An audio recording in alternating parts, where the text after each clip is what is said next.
Marcus, you had a great career at Duquesne. How do you look back on your years at Duquesne?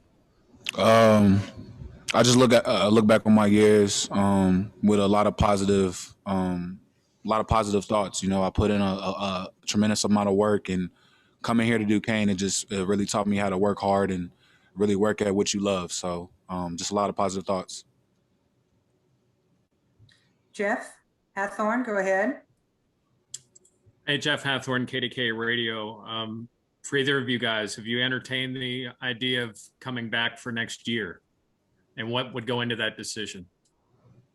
I mean, the season just ended. Like, what time is it? Like 15 minutes ago. So I'd rather be able to enjoy this season before I even start thinking about another one. To answer your question, I definitely think, there's definitely a possibility of coming back. You know, it's just about weighing those options.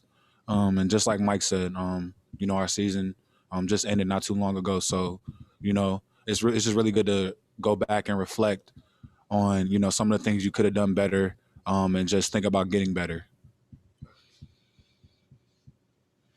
Michael Hogan, you have a question? No, I'm good. Okay. Alan, go ahead.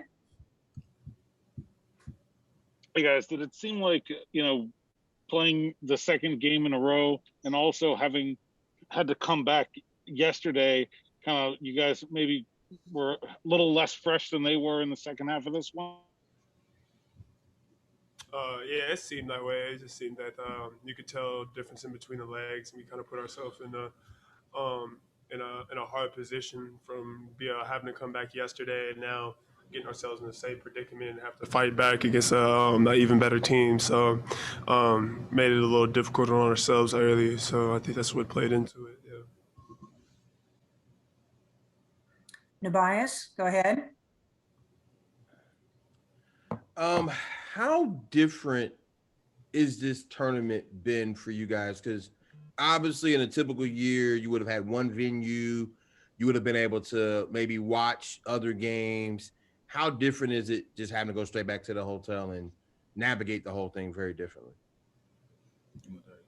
I mean, just like the whole course of the year, it's been having to experience things that like no one ever has as a sports world, I guess you could say. So with it being a different venue, and then like obviously our season getting jumped around from changing games and all that other things, it made it weird. I mean even with the tournament to begin with was moved up a week early before like we had really been like ready for it. So it's just been, like I say, it's just a different year, something that you always have to adapt to and adjust to over the course of the whole year. So yeah, it definitely was different. Zach Weiss, go ahead. Hey guys, Zach Weiss, Pittsburgh Sports Now and Atlantic10.com. Tyson had a really good couple of games, really seemed to show some flashes. Just for you guys as leaders, he really seemed to build towards what you guys were looking for all season. What did you see out of Tyson these last couple of days? We just saw a different level of aggression from Tyson. He was just super confident and just super sure about himself. And that's just one of the things you got to be when you're out there being the point guard. And we just had everybody back him up. It's been kind of up and down for him, with his playing time and stuff like that. But he's a youngin', so he stayed at it, and he stayed hungry. So for him to have those couple of games, that's big time, and it should be big time for his confidence. Jerry, do you have a follow-up? Yes, thank you. Jerry DePaula, Pittsburgh Tribune Review. Marcus, from your perspective, what happened there in that little skirmish in front of your bench there in the second half? Nothing really. It was just, a little bit of chatter back and forth. But the refs did a good job in splitting everything up. So, nothing really escalated too much out of that. Rachel, you have a question? Yes, I do.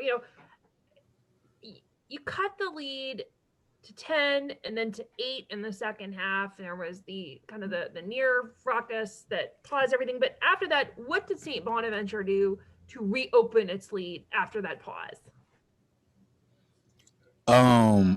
They just sustained. They're a really good team. They got a lot of older guys, really veteran team.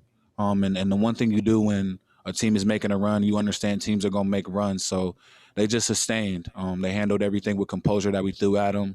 We tried to press them, speed them up a little bit, and we got a couple stops and things like that just to disrupt their rhythm.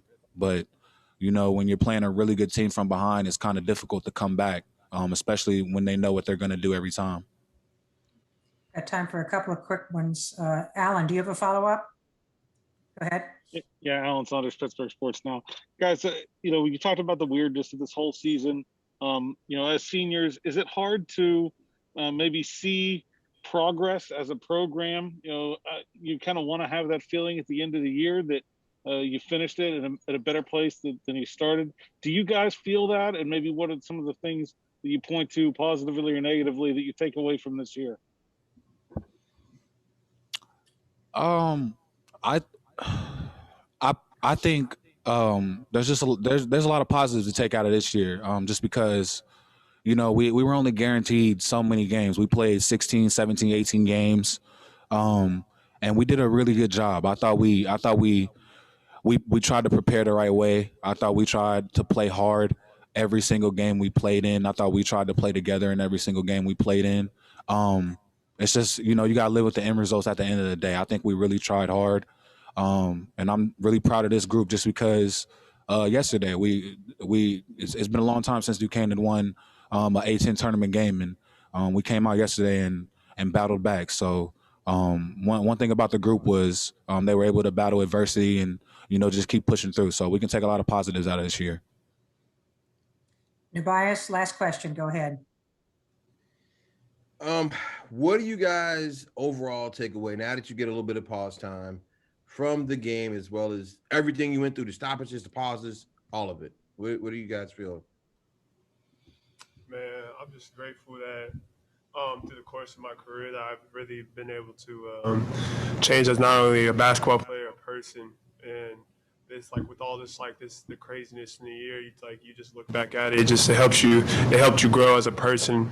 And even with the stoppages and stuff like that, it made you closer to your brothers because we had to figure a way out of it. Whole course of the year, we were doubted. We counted out multiple games canceled just because of COVID and all that stuff. So it's just we made it through. We were survivors for real. We fought through it all. Any adversity that we ran into during the season, during games, it just really helped us expedite a lot of things for these freshmen, maturity wise. But I'm just happy it helped me as a person, it helped me grow.